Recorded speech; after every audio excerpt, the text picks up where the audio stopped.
Okay, welcome. My name is Kent Mercer. I'm the head athletic trainer at De La Salle High School. And this is a talk on athletic training during COVID. We have two panelists. I'm gonna moderate. We have Mike Gordon from St. Xavier High School in Cincinnati, Ohio. He's the head athletic trainer there and has been there since 2005. He's also been deeply involved with the COVID response for the school itself. We also have Mahmood. Joey is entering his 10th year as the director of sports medicine and wellness at Mullen High School in Denver, Colorado, where he's also a teacher and the athletic trainer. As we're going through this, I think it's important to understand that where we are in the country, different places are all going through different things, different requirements, different expectations.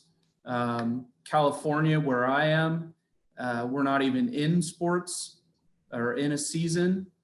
We have a situation in Utah where they were shut down for 2 weeks. So I think it's important to understand we're not trying to judge what they're doing as they're going through this or talking about their experiences. It's just to gather more information, hopefully ensure a safe return for our students and athletes. So with that, everybody will be on mute.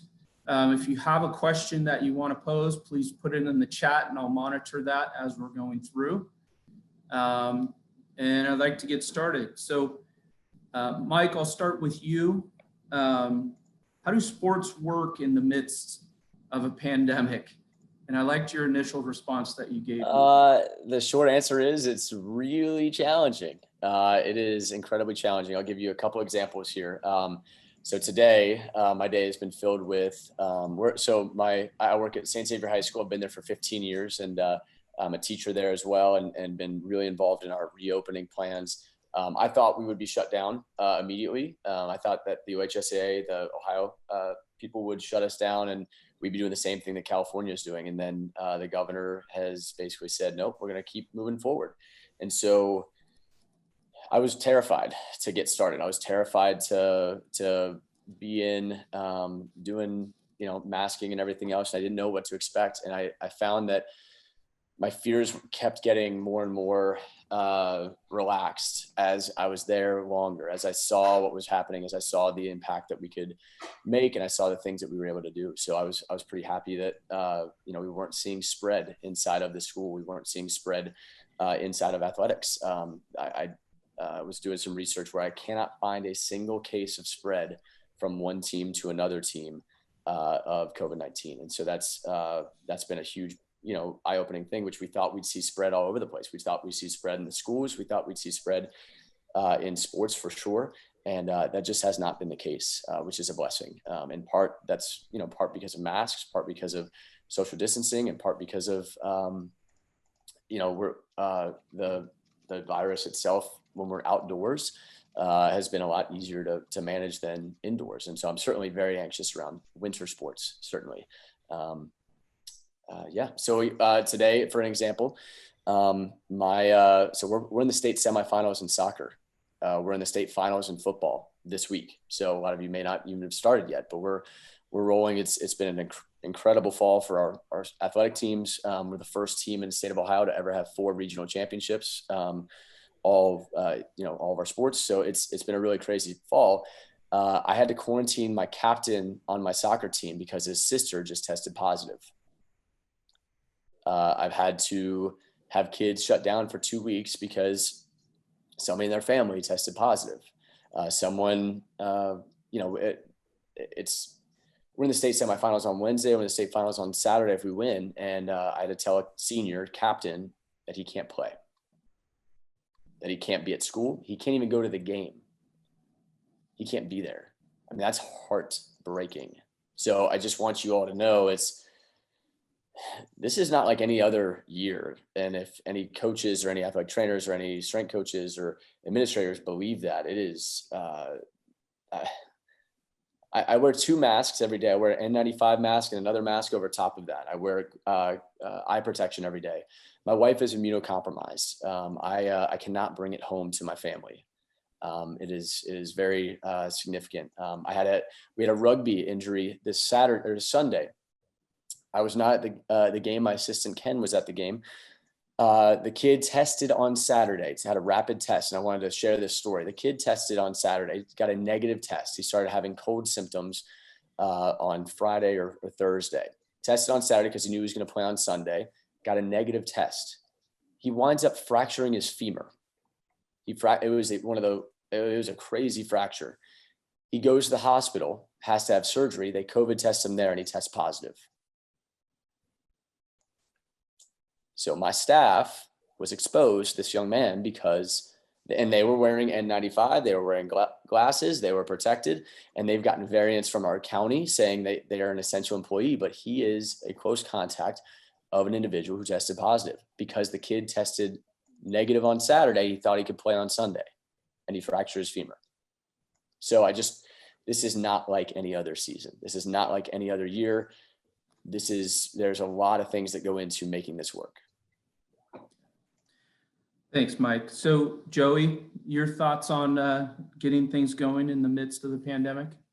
Yeah. And thanks, for letting me talk a little bit here. I think it's great, what you guys are doing with this organization. Look forward to more collaboration for sure.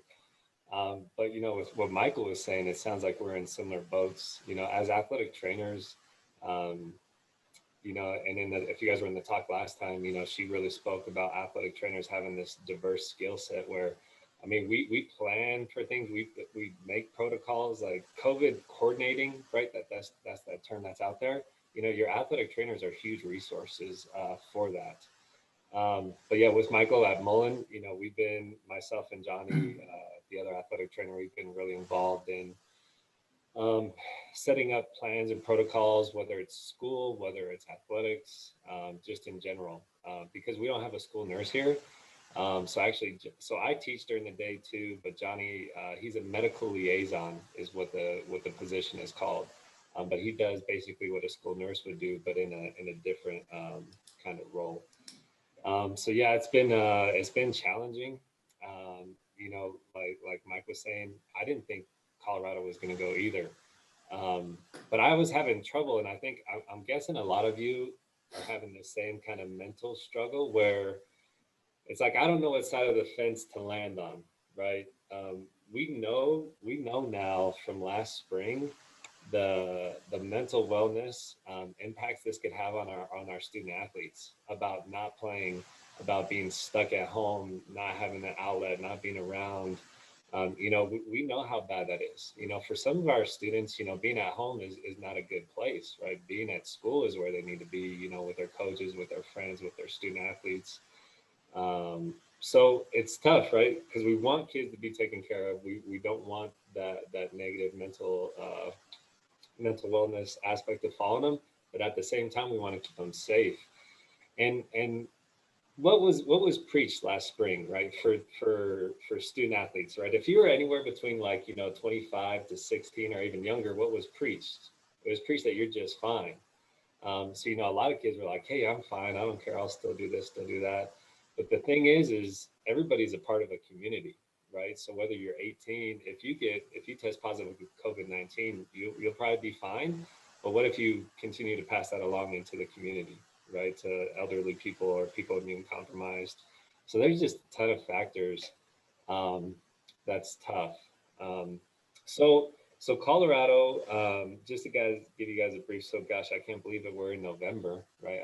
This year is flying by, but it's going fast. So we traditionally have 3 seasons: a fall, winter, spring season. And so when August started, our governing body, CHASA, Colorado High School Sports Activity Association, made the decision that there was going to be four seasons: A, B, C, and D. Season A usually has football, boys soccer, volleyball, cheerleading, POMs, cross country, boys tennis, boys golf. But basically football, boys soccer, volleyball, cheerleading, and POMs got moved to season C, right? Which would mean basically football would play in the spring, right? Which I think a lot of people across the country are doing now, right? Like a lot of that stuff is going on. So we had softball, soccer, boys tennis, boys golf, and cross country go starting in August, ended in the beginning of October. And like Mike said, man, outdoor sports like that, it turned out to be really easy, as far as, look, wear your mask when you arrive. Um, but if you're engaged in activity and can maintain 6 feet apart, you don't have to wear masks. But wear a mask when you arrive, wear a mask when you leave.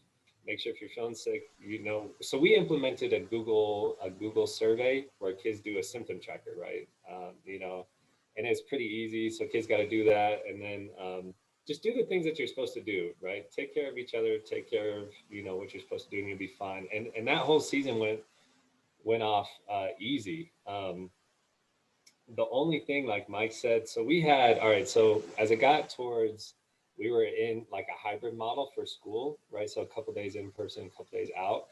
Um, it turned out, which nobody really foresaw, that going to school for some of these student athletes was the risky part, because so basically we had a junior, right, test positive for COVID.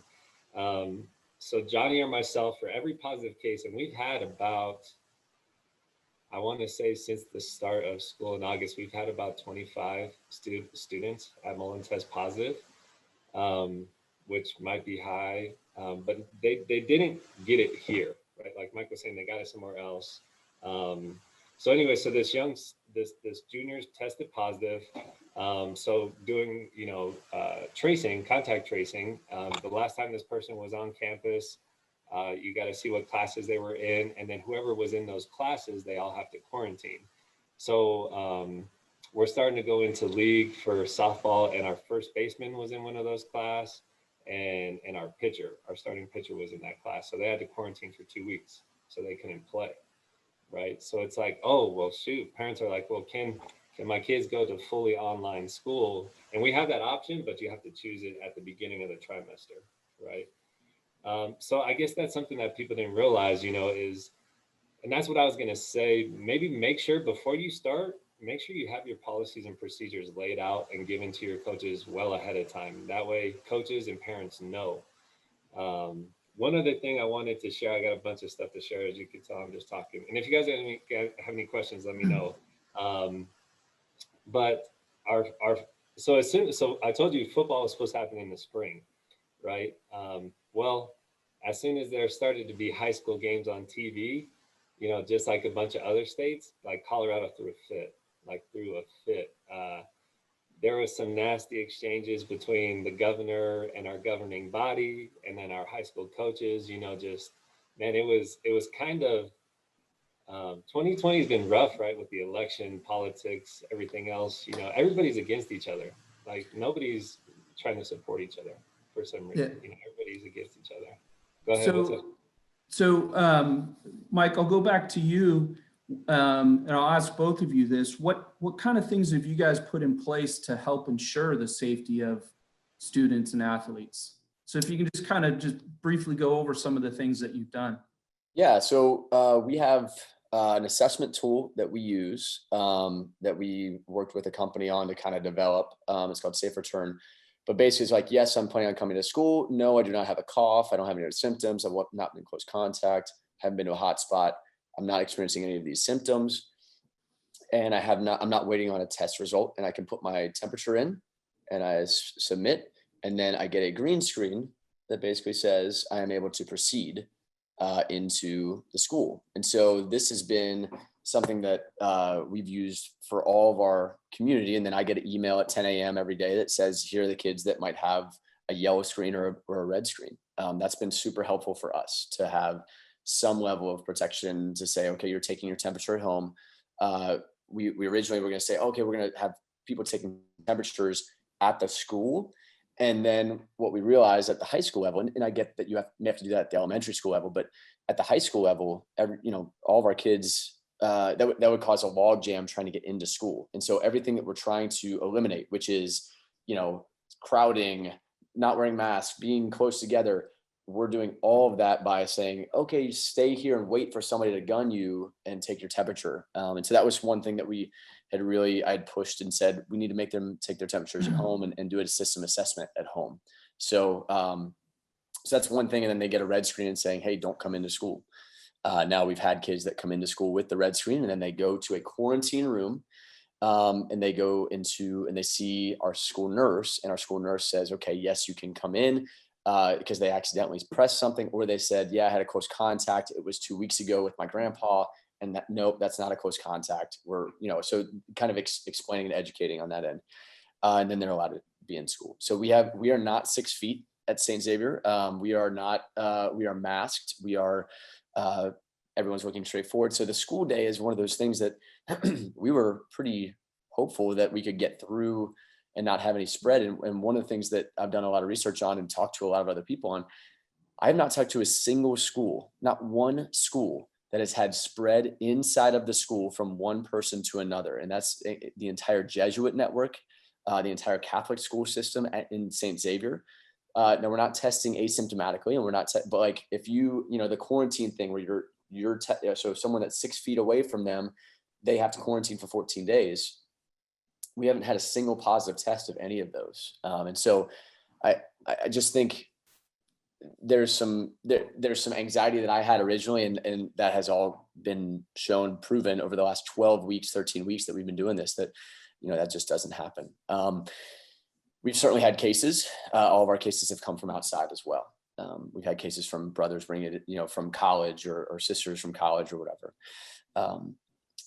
We are implementing in our locker room spaces. So we have air purifiers in the locker room spaces. We're cleaning the locker rooms very regularly. We're cleaning the supplies very regularly. So we spray down all of their shoulder pads, all of their stuff on a regular basis. We're also looking at, we use a backpack sprayer that the custodians go in and spray every locker on a regular basis.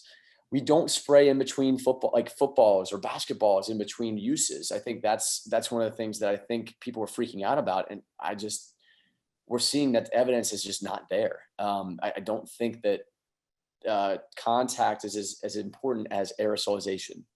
So excuse me.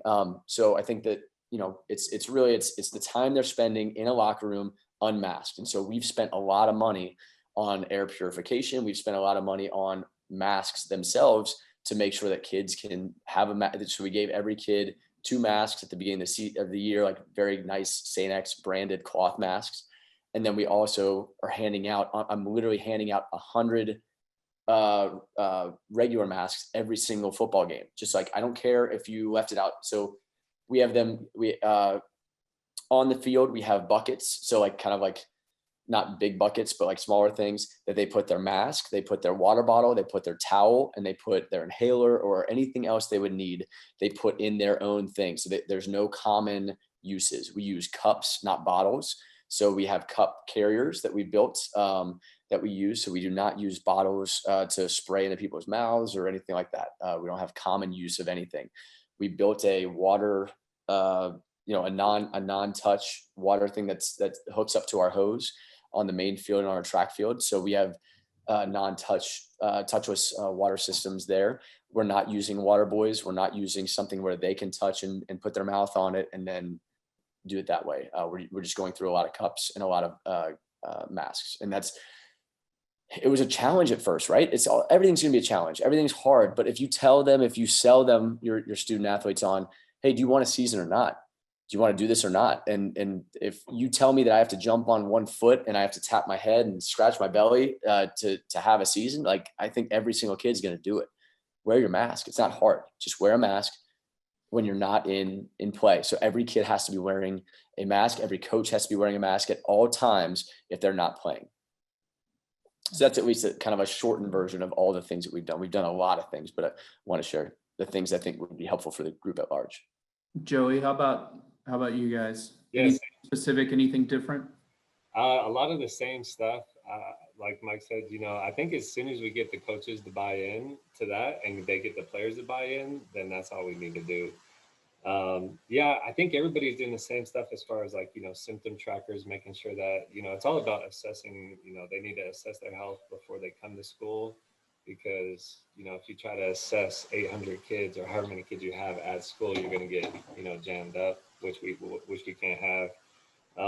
So we set in place, it's all about cohorts and pods, right? Like the smaller your cohorts, the better. The smaller your pods, the better. That way, if somebody were to test positive, you're not quarantining a whole group of people. You're quarantining a smaller group. For example, like cross country, when they ran, the varsity even had separate pods within the varsity group where only 4 groups of kids ran together, right? So I think that's key.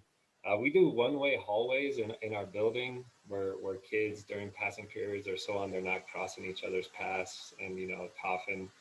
I think, Mike hit it right on the head. We're not too worried about, the contact stuff anymore. It's more about the air, so Mullen, I don't know, has anybody in here been to Mullen High School in Denver? So we're a Lasallian school, and we're kind of on an island here. We're the only Lasallian school in the state, but the school's kind of old. It started as like a farm and a boys' home back in 1931. Some of the main buildings were built in 1960, and those buildings are still here, and they don't have the best ventilation, right? So that's a problem for us, right? So we've had to do a lot of stuff to try to make the ventilation better, because that's huge. But yeah, otherwise it's the same stuff. We're using cups as well. On the sidelines, single-use stuff only. There's no touching of or sharing of items. So guys, with the larger sports like football, Mike, I know you guys can have, a varsity team that's upwards of 100 kids. How do you manage that as far as cohorts, trying to mitigate that spread, that possible spread, but where, individuals do have to come together? What do you guys? So I've been very involved, unfortunately, with the county health department and trying to get their policies in line with what should be happening, and that's been a good experience. And it's hard. I can't sit here and say, oh, football, we can make sure that you can not have to contact trace an entire team. We've seen schools shut down an entire season, 2 weeks for one positive case. We've seen coaches get test positive at other schools, and they shut down an entire group. And it's like, I don't necessarily agree with that. I don't think that's, I think you can contact trace a lot better than that. But I think we have 100 kids on our varsity football team. So we have to change the way we do locker rooms time. So we have our offense going first and our defense waits, and then the offense goes out, and we have a system where they have one offensive player, one defensive player, one blank locker, and then one offense. So you can basically, you're not going to be within 6 feet when you're in the locker room, and you're having your mask on while you're in the locker room. Then you take it off when you get out. We have in the weight room, we are at first they were very against, and there was a lot of resistance, I guess, around wearing masks in the weight room. And what I kept pushing was, we cannot be, as in athletics, we cannot be the reason that the school shuts down. We cannot be the reason that the school shuts down. If we are the reason because we have an outbreak in the weight room, we are going to have monster issues. And then, that the whole mission of the school is to build in these young, for us, it's to build in these young men. And if sports cancels that, that's a huge monster that we can't have happen. So we've changed our policies to move towards, hey, you got to wear a mask in the weight room. And if you need to take it off, you go out, like you just crack the door and you go outside, but you cannot be without a mask in the weight room. And it sucks. And it's hard at times, but I went and ran, 5 miles in my N95 with my eyewear on. And I just, at the end of it, I showed like, hey guys, you can do this too. I know it sucks, but you can do it, and stop complaining. Because if you want a season, this is what we're gonna have to do. So potting is really difficult. I think I got really upset at one of our county employees that was telling me, well, you can just pod a soccer team. And I said, explain that to me. Well, we talked to somebody, and they said you could keep your first stringers away from your second stringers, and you can keep your offensive players away from your defensive players. And my brain started to explode. Like, do you not know how any of this works? And that's the problem, is that a lot of health department employees have no clue how sports work, have no clue, have no experience with it. And she just said, well, I thought you just, keep one group away from another group. And it's like, that's not how this works. We literally are driving across state lines, playing on national television against a team from another county. And you're talking about pod systems that doesn't exist.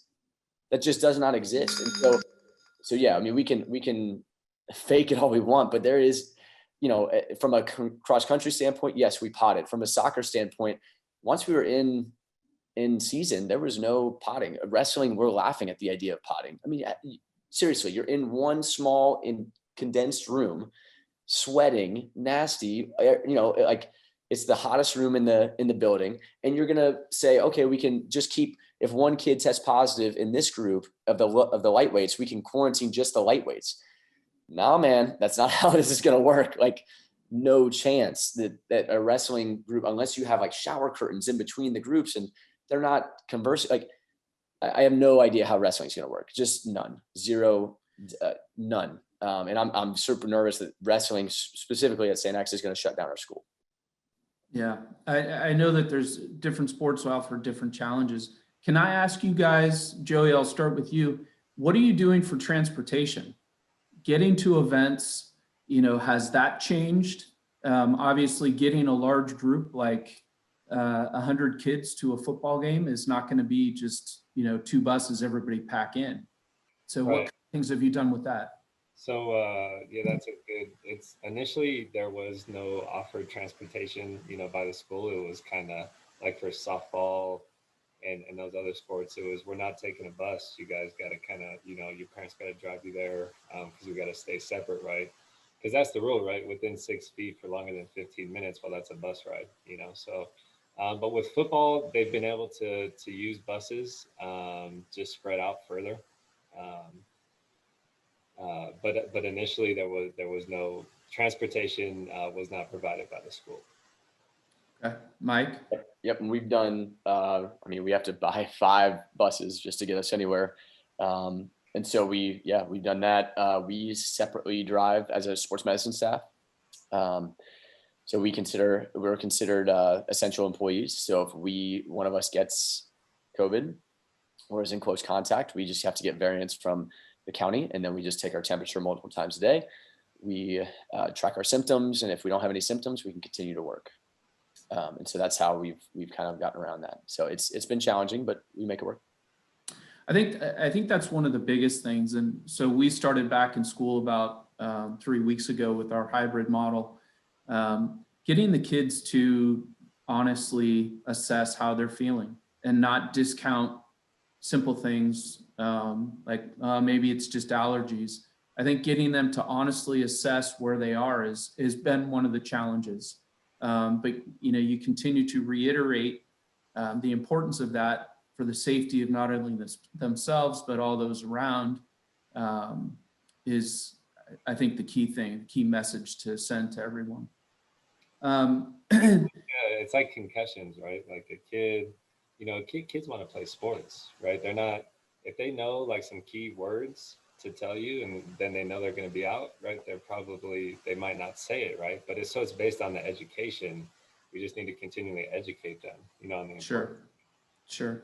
So if, for both of you guys, if you were to go back to August, what might you change as you look forward, or you kind of look retrospectively? Yeah, so it aligns kind of with what Joey had said. I wish we would have. So this is the crazy thing. Like you cannot make a policy for everything.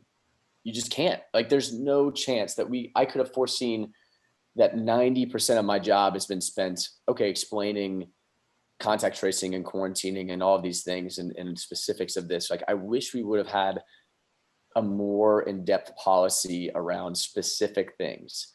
One of the things was, for example, Johnny isn't at St. X on Monday or Tuesday or Wednesday or Thursday. All of a sudden he shows back on Friday. What are we okay with there? And I think that's where it's like, well, Johnny wanted to go to the football game on Friday. He wants to wear his jersey on the sidelines, but he hasn't been at practice all week. And we don't really know why he wasn't at practice all week. are we okay with him suiting up, getting on a bus, being in a locker room?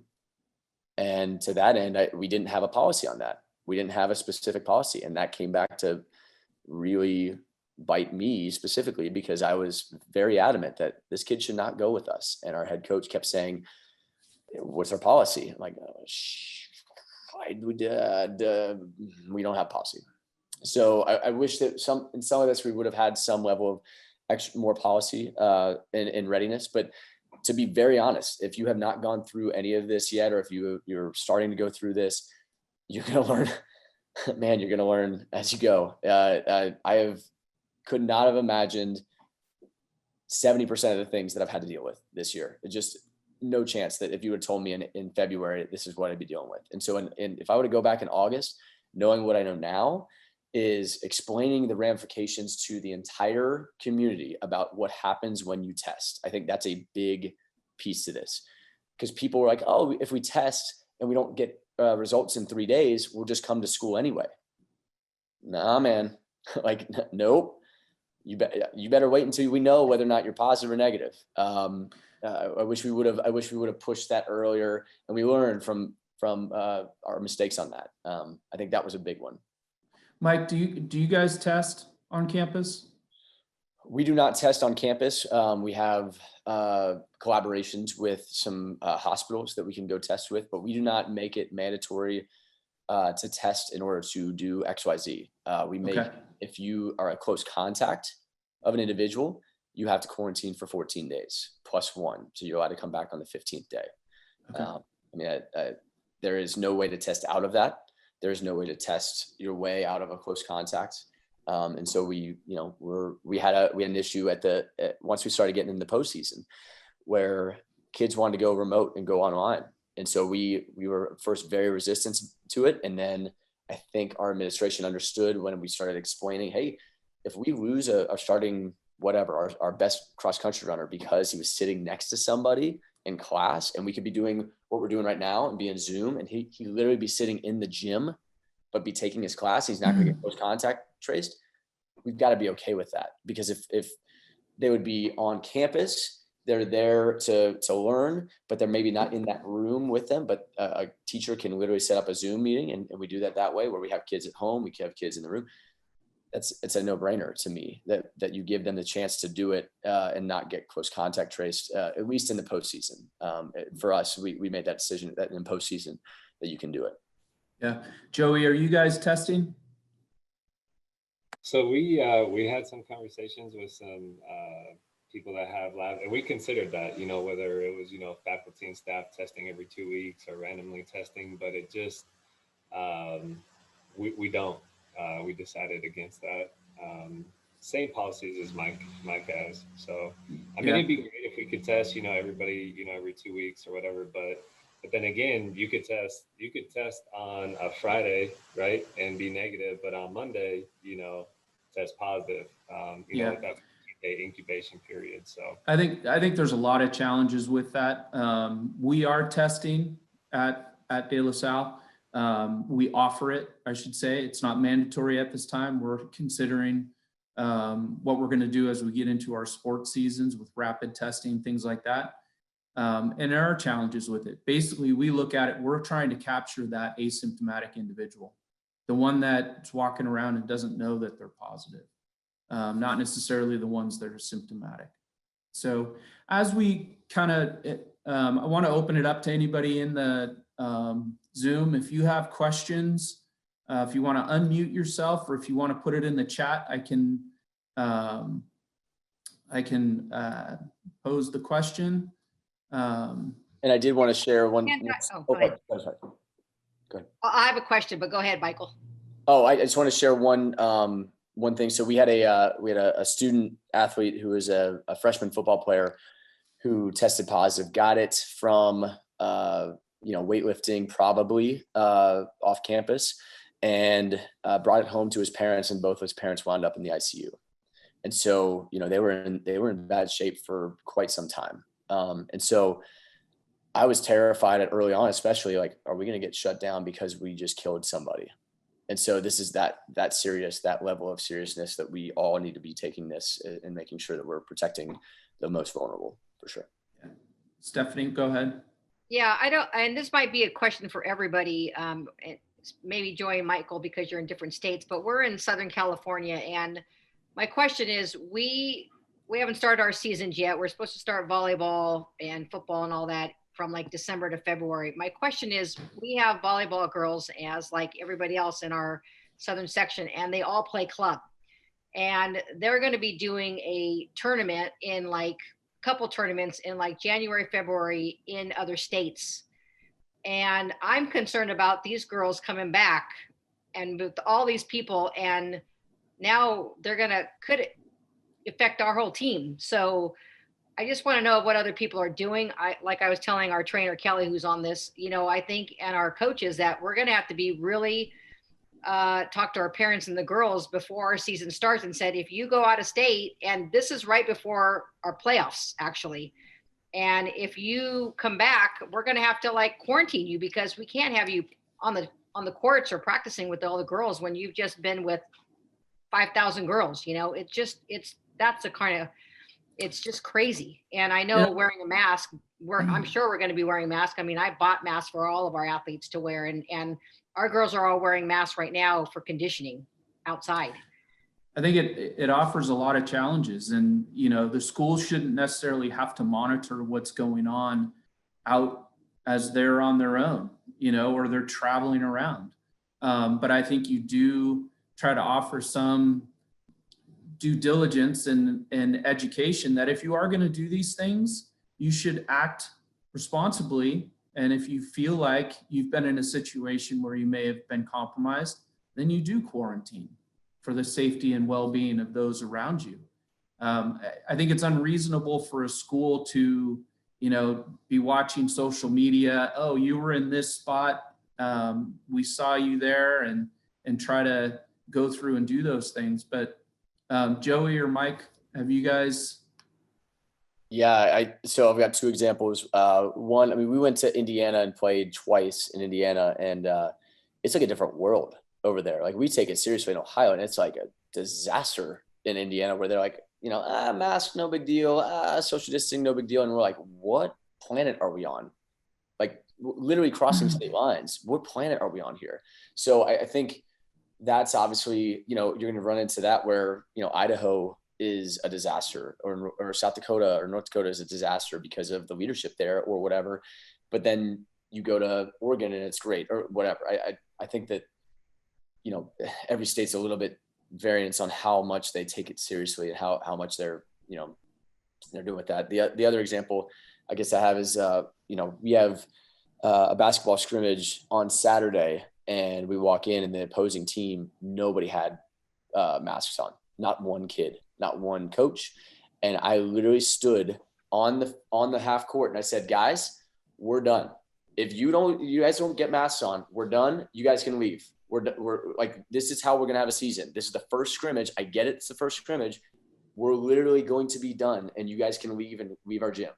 And they all, like, some guys didn't even have masks. And I'm like, it's November. What are we doing here? Like, November. This isn't March. This isn't April. Like, how are you this bad at this? And so we literally had to give out masks and say, you have to wear a mask on the bench. You're not allowed to not have a mask on. The coaches would like pull it down over there, and that was infuriating. We were like, yeah, this is not how you wear a mask underneath your chin and start talking to somebody in their face. Like, okay. So Mike, are they requiring masks? Yes. While they're on the bench? Just our state requirements that you have to but if they're on the court, are they not? They do not have to have it while they're playing. So, but if you're on the bench, you have to get your water, and then you put your mask on, and that's it. There is no scenario. Yeah, everything indoors. If you're indoors, you're wearing a mask. You have to wear a mask while you're playing basketball, volleyball, while you're lifting, while you're working out. You have to wear a mask indoors at all times. You're saying that you guys have to wear a mask while they're playing too? Correct. In games? Indoors, yep. I'm sure that's what's going to be like in California. I mean, we're LA County. We're the biggest, like, infected area, But I have soccer girls that are going to Nevada and Arizona, and they're all not wearing masks. I mean, it's crazy over there too. It just depends on where you are, and we're constantly on the girls. I mean, last week my boss sent us an email saying that one of our parents called her because one of the girls in our conditioning wasn't feeling comfortable because the girls weren't wearing masks or not social. So like, we can certainly we go out there and threaten our coaches and say, hey, we got to do a better job with this or we can't do this. Right. I think it's, at some point, I was going to say at some point, so I'm talking to kids in the athletic training room, right? They're in here getting treatment. And they're like, they didn't say it's funny, but they're like, everybody working here is trying so hard to make it so safe. And the kid was like, yeah, but as soon as school's over, they're taking off their masks, they're hopping in the same cars, they're going to a party, whatever. At some point, we can't control their lives, right? We can only control what we can control. And I think, CHASA, our governing body, put in a policy, in a bylaw that says if they play a club sport, they have to get permission from the principal or something like that. And it's like the last thing you want to do is create a bigger divide, with club sports and high school sports and parents in the school. Again, we could only control what we could control, in these situations. We're in Chicago. We're living that right now. We've got our state is in a real bind here. Our state athletic association went against our governor's edict, and they're telling us that we're going to start basketball practice on November 16th. And the governor's come out and said, no, you're not. Winter sports are going to start. Winter sports are going to be shifted to spring. So we're awaiting another board meeting on Wednesday. In the meantime, we've got a real problem with our hockey team. Our hockey team has been going to Indiana and Michigan to play, and we've been allowing them to do that and come back, not stay overnight for tournaments. But now Indiana's on our quarantine list, and so now we can't let them do that. So we've got hockey people who are like, we're pulling our kids out of school. We're going to homeschool them and have them play with the travel teams. I mean, it's a real mess. All the border states surrounding Illinois, for the most part, are playing everything. And everybody's asking us why we're not playing. It's just, it's a real mess. It's a real mess. What do you do with, we've got a very good baseball program. A number of our baseball players left during the weekends to go to other parts of the state, Georgia, Florida, to play in these showcases. They come back, we're making them quarantine. Their parents aren't happy about that. I'd be interested to know other schools' policies with regards to individual athletes leaving to go to places that are on your quarantine list and coming back. Yeah, if they're on the quarantine list, they have to quarantine for 14 days. I think in part, it comes down to it can be a case by case basis to a degree. If you are going to, the west side of Cincinnati, that might be more of a hot spot than going to, Indiana, where I can be in a cabin in the woods away from people. And so I think you have to have a little bit of understanding, somewhat of case by case basis. And if you have just a blanket policy that says if you go to, Indiana, then you are quarantined for 14 days. Well, that's going to cause people to say, well, I'm not staying here anymore. I'm not going to. So I think you have to have a little bit of flexibility there, but I get it. It sucks. The other issue is, if we're not able to compete, we're going to lose kids to the club and travel programs and probably never get them back. No doubt. We've been trying to push that to our governor and his offices, but it's fallen on deaf ears. They don't seem to be concerned about that. And I'm personally very fearful education-based athletic programs are going to go by the wayside if we don't corral this pretty quickly. Well, I think if we don't corral things quickly, I think all sports could go by the wayside, unfortunately. If we don't contain this, I think we could have bigger concerns, club or high school. Any final comments, Mike, Joey, anything that you guys have? Any other questions that anybody in the call might have? Yeah, I have one quick question. This is probably more geared toward Joey in Colorado. Hi, everyone. Tommy Loera here, Salesian High School athletic director here in Los Angeles, California. Hope everyone's well. I know, kind of out here in California, we're kind of taking well, at least LA County, at least we're taking like some big steps backwards as far as we can't even get out of our purple tier right now. And obviously it's really frustrating for all of us because us being in the southern section are we are the biggest in the state, and with 3 major counties that kind of make up the southern, well, there's more counties that make up southern, but the 3 major ones that have the majority of the schools, we're kind of taking steps backwards. So I don't know if I have some counterparts in here right now, but I think our seasons look pretty bleak right now. But Joey, I know out in Colorado, especially I think out in Boulder County, your COVID numbers are going up pretty high right now. And I know you guys are, I think you guys said you're going to start your season, your B season, I believe you said, coming up. What do you guys foresee as far as your numbers increasing, and how is that going to affect your your athletics program? Do you see it at all having an impact, or do you guys think that you're just gonna stay the course where you're at and everything's just gonna be how it is right now? Yeah, no, I think that's a good question. And Mullen's actually in Denver County, but the numbers across the board are going up. So like Denver County just got moved to the step right before stay at home, right? So the language is very vague. I don't know about you guys in other states, but like when the county comes out, it's really vague for us. So basically right now, indoor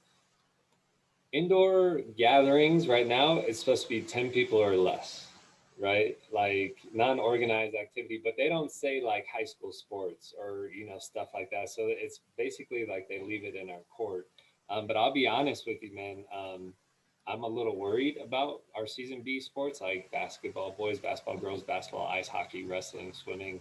I'm worried about us even having the opportunity to play, come January. But at the same time, I have some hope because maybe they'll provide some variances for high schools because, like Michael was saying, there's not a ton of transmission of this COVID, right? This virus inside of schools and activities. So I'm hopeful, but I'm worried too. In our cases are certainly rising tremendously from, I think we had 100% increase in the last 2 weeks. So, I mean, we're almost at capacity, COVID or from hospital bed wise. So, I mean, I have very real fears around complete shutdown for winter sports, and at least in Ohio, for sure. So I think especially being indoors, sports that you can't socially distance in, like wrestling or basketball, sports that you can't socially distance in a hockey, like anybody's been in a hockey bench, it's a disaster. So how do you, one of the questions came through, how do you wear a mask with a mouth guard? Very carefully, I guess. So we have some stuff, we actually, some mask stuff that you can put into the CCM helmets. They just sold some of that stuff. So we're putting that in all of our hockey kids' helmets. All right. Yeah. Thanks, Mike. I know people have to get onto other Zooms. I'd like to thank our Mike and Joey for taking time to kind of talk about what's going on in their states. And on behalf of the CNAA, thank you, and watch for the virtual retreat, November 2020, the digital curriculum on the website. On this page, you can view all events from the retreat. And if you get a chance, go ahead and do the survey. I appreciate it, and thank you all for being a part of this.